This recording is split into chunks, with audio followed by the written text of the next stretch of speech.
4. Today I will start new chapter in English grammar book. Chapter number 7. Helen Keller. It was the summer of 1880. यानी summer का मतलब आपको पता है गर्मी की 1880 ईयर है यहाँ पे, तब की बात है और टाइम था अब समर का, ठीक है, गर्मी का टाइम था और ईयर कौन सा था 1880. A healthy baby girl was born in a small town in Alabama. एक हेल्दी यानी एक स्वस्थ बेबी का जन्म हुआ, जो एक स्वस्थ गर्ल थी उसका जन्म हुआ इन अ स्मॉल टाउन, एक छोटे से टाउन में जिसका नाम क्या था, Alabama. Her parents loved her dearly and named her Helen Keller. यानी उसके जो पेरेंट्स थे, यानी उस छोटी सी गर्ल के जो पेरेंट्स थे वो उससे बहुत प्यार करते थे. एंड नेम्ड हर, और उन्होंने उसका नाम क्या रखा, हेलन केलर. यानी एक छोटी सी बच्ची थी और गर्मी का टाइम था, 1880 की बात है, तब एक छोटी सी बेबी का बर्थ हुआ एक छोटे से टाउन में जिसका नाम था अल्बामा. और उसके जो पेरेंट्स थे, हर पेरेंट्स अपने बच्चों से बहुत प्यार करते हैं, उसके भी पेरेंट्स उससे बहुत प्यार करते थे और उसका नाम उन्होंने क्या रखा, Helen Keller. But one day the baby became ill. लेकिन एक दिन क्या होता है, जो बेबी थी वो क्या है, छोटी सी बच्ची, वो क्या है, बीमार हो जाती है. इल का मीन्स क्या होता है, बीमार होना. एंड डे आफ्टर डे, और दिन बर दिन, जैसे जैसे दिन निकलते गए, हर फीवर स्टेड हाई. उसका जो फीवर था वो बहुत तेज होता गया. Everyone in the family tried to help her to get better. हर कोई, प्रत्येक जो था फैमिली में, ट्राइड का मतलब उन्होंने कोशिश की, टू हेल्प यानी उनकी कोशिश की हेल्प करने की, मदद करने की, हर टू गेट बेटर, कि वो जल्दी से बेटर हो जाए, ठीक हो जाए. But all they could say was there is nothing more we can do. यानी लेकिन हर किसी ने फिर कह दिया था, उन्होंने बहुत हेल्प करी, हर किसी ने उनकी फैमिली में जो भी थे उनकी हेल्प करी कि वो जल्दी से ठीक हो जाए, लेकिन वो उनकी हेल्प लास्ट में उन्होंने कहा कि अब हम इसके लिए कुछ नहीं कर सकते. The baby may not live. शायद बेबी अब जिंदा नहीं रह सकती, ज़्यादा ये नहीं रह सकती. Helen lived. लेकिन क्या है, हेलन लिव्ड का मतलब क्या होता है, लिव्ड मतलब वो जिंदा रही. But she was not the same after her illness. लेकिन वो पहले जैसे वो पहले जब उसका बर्थ हुआ था वो हेल्दी बेबी थी, वैसी वो उसके बीमार होने के बाद, इलनेस के बाद वो क्या है, वैसी नहीं रही जैसी वो पहली थी. Something is very wrong. कुछ तो गलत था. Her mother said. उसकी मदर ने कहा. किसकी मदर ने, हेलन केलर की मदर ने. At last they found out what was wrong. और लास्ट में उन्होंने, आखिरी में उनको पता चल गया, उन्होंने पा लिया, उनको क्या पता चल गया कि व्हाट वाज रॉन्ग, कि क्या चीज़ गलत हो रही है, क्या चीज़ गलत थी. द चाइल्ड कुड नॉट सी और हियर. जो चाइल्ड यानी किसको कहते हैं, चाइल्ड, वन चाइल्ड. चिल्ड्रन का मतलब एक से ज़्यादा बच्चे, चाइल्ड का मतलब एक बच्चा. जो द चाइल्ड कुड नॉट सी और हियर, जो वो बेबी गर्ल थी वो क्या है, ना तो वो सी यानी ना तो वो देख सकती थी और ना सुन सकती थी. The baby grow into a little girl. जैसे ही जो बेबी गर्ल थी वो थोड़ी सी बड़ी हुई, her parents felt sorry for her. तो उसके जो पेरेंट्स थे वो उसके लिए बुरा फील कर रहे थे.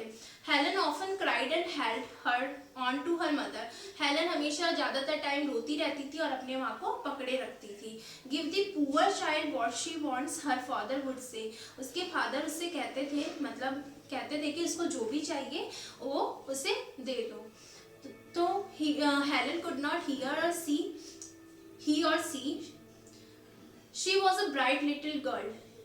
यद्यपि क्या है, जो हेलन थी वो ना तो देख सकती थी ना सुन सकती थी, लेकिन फिर भी वो क्या, एक छोटी सी ब्राइट गर्ल थी. Some people thought Helen could not learn anything. कुछ लोग क्या समझते थे, थॉट का मतलब उसके लिए सोचते थे. कुछ लोग है हेलन के लिए सोचते थे कि वो कुछ भी नहीं सीख सकती. Her mother did not agree. लेकिन उसकी जो मदर थी वो बिल्कुल इस बात से, एग्री का मतलब होता है सहमत होना, कि उस बात के लिए बिल्कुल वो उसको एग्री नहीं करती थी, वो उससे सहमत नहीं होती थी कि उसकी जो बेटी थी, जो छोटी सी प्यारी सी बेटी थी, वो कुछ भी नहीं सीख सकती. Helen is very smart. वो कहती थी कि हेलन बहुत स्मार्ट है. She said and added. वो उनसे कहती, और the problem is how can we reach her. लेकिन प्रॉब्लम बस इतनी है कि हम उसकी हेल्प कैसे कर सकते हैं, उसका कहाँ तक कैसे पहुँचा जा सकता है.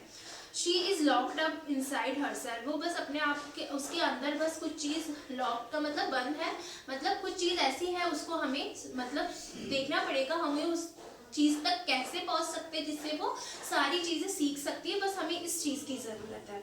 Helen began to grow wild, जैसे ही हेलन और बड़ी हो रही थी वो क्या है, वाइल्ड हो रही थी। वाइल्ड का मतलब ऐसा होता है जंगली होना, लेकिन जंगली का मतलब ऐसे नहीं है, जंगली का मतलब रूड होना।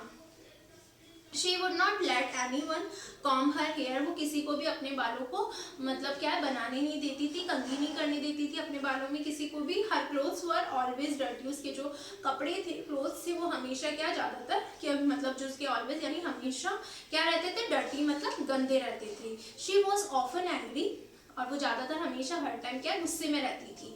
Sometimes she even lay on the floor and kicked her feet, कुछ कभी कभी वो क्या होता था, वो जमीन पर फर्श पे लेट जाती थी और अपने पाँव को क्या करती थी, किक का मतलब होता है मतलब बार बार ऐसे पटकना, जमीन पर पटकना।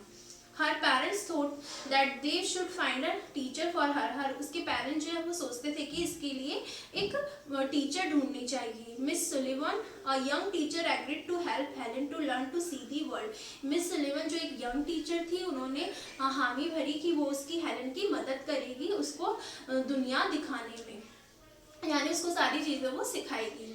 Miss Sullivan gave Helen a doll, Miss Sullivan ने हेलन को एक क्या दी, डॉल दी। डॉल स्पेल्स डॉल, और उसने DOLL डॉल को मतलब स्पेल का मतलब उसने उनको इस तरीके से बताया हेलन को। She spelled the word with her fingers, क्योंकि वो ना तो देखो अगर वो उसको ऐसे बोल के बताएगी तो वो सुन नहीं सकती थी, इसके अलावा वो उस चीज को दिखाएगी तब भी वो देख भी नहीं सकती थी, तो वो उसको कैसे सिखा रही थी, वो जो उसकी मिस सुलिवन जो उसकी टीचर थी वो उसको फिंगर्स पर इस तरीके से साइन बनाकर वो उन वर्ड्स को सिखा रही थी। She spelled the word with her fingers into Helen's hand. She made the letters with special hand sign. वो उसके हाथ पर स्पेशल साइन से उसको क्या है लेटर्स पहचानना बता रही थी। हेलन कॉपीड हर टीचर, हेलन ने अपनी मतलब उसकी जो टीचर थी उसकी कॉपी कर रही थी। एंड स्पेल्ड, और उसने भी DOLL मतलब उसने भी बोला। But she did not understand, लेकिन वो कुछ भी नहीं समझ पा रही थी। अंडरस्टैंड का मतलब समझ पाना। वॉट शी वॉज डूइंग, कि वो जो उसकी टीचर थी वो उसके साथ क्या कर रही है।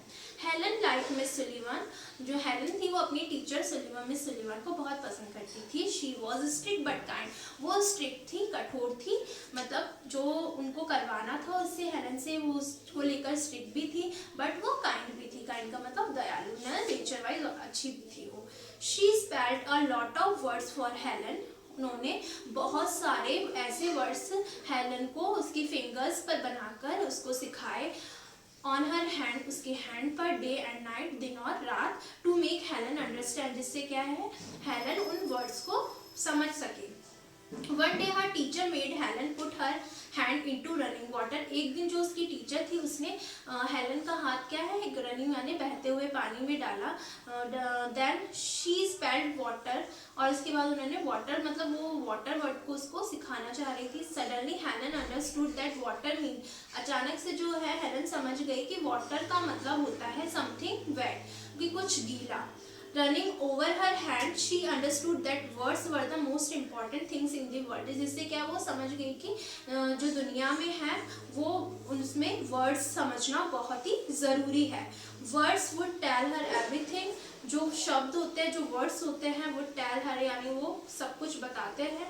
Everything she wanted to know, जो हम सब जानना चाहते हैं सबके बारे में वो वर्ड्स बताते हैं। चैप्टर कंप्लीट हो गया। इसमें ये बताया है कि अगर कई ऐसे बच्चे होते हैं जो देख नहीं सकते, जो सुन नहीं सकते, उनके लिए एक स्पेशल, लेकिन फिर भी उनको पढ़ाया जाता है, उनकी भी स्टडी होती है और उनके लिए स्पेशल स्कूल होते हैं और उनकी जो पढ़ाई होती है वो स्पेशल साइन लैंग्वेज वाली होती है, उसमें उनकी पढ़ाई होती है। ठीक है, तो उनको ऐसे ही समझाया जाता है, उनको ऐसे ही पढ़ाया जाता है साइन लैंग्वेज के थ्रू। बाकी स्टूडेंट आपके एक्सरसाइज जो क्वेश्चन फर्स्ट और सेकंड है पैसेज वाला, आप ट्राई करना कि आप इसको कर पाए, नहीं होगा तो हम अपनी कल नेक्स्ट क्लास में करेंगे। Okay, thank you.